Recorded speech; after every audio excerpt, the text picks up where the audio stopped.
అటువంటి మీరు ముఖ్యమంత్రి అయిన తర్వాత హిందూ దేవుళ్ళు దేవతల గురించి మాట్లాడిన మాటలు ఎందుకు పట్టించుకోవట్లేదు సార్? వేగిన వాళ్ళు లౌకిక రాజ్యము అంటారు, సెక్యులర్ అంటారు, ఇద్దరు పెళ్ళాలకు ఉన్నోనికి ఒక దేవుడు ఉంటాడు, పెళ్లి కానోనికి ఒక దేవుడు ఉన్నాడు మాట్లాడిరు.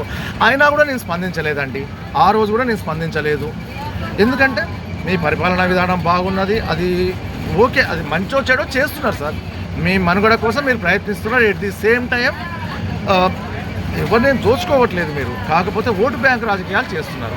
ఎందుకంటే టీఆర్ఎస్ ప్రభుత్వం ఉన్నప్పుడు కూడా జరగని హిందువుల మీద దాడి ఇప్పుడు జరుగుతున్నది, మీ ప్రభుత్వంలో జరుగుతున్నది.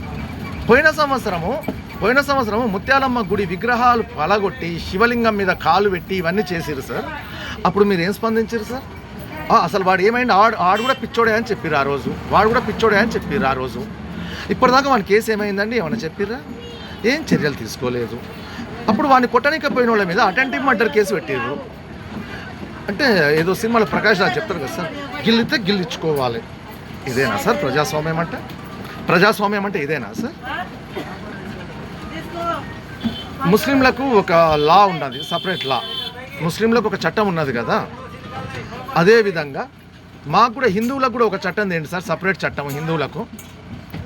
ఎందుకు సార్ మేము మత సామరస్యం అంటే ఓన్లీ హిందువులు మాత్రమే మూసుకొని కూర్చోవాలా?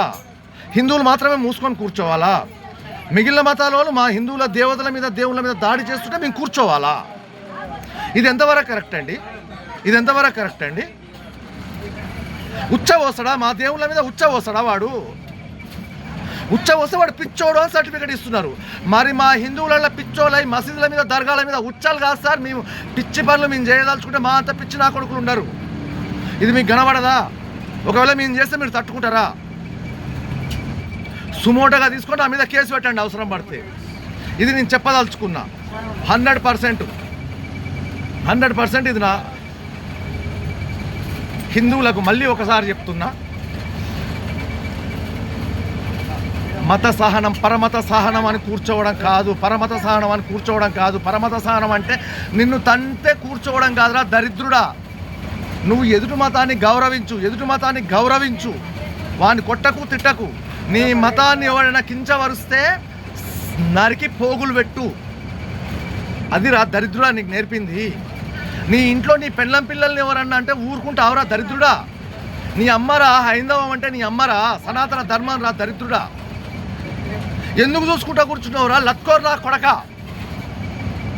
జై శ్రీరామ్.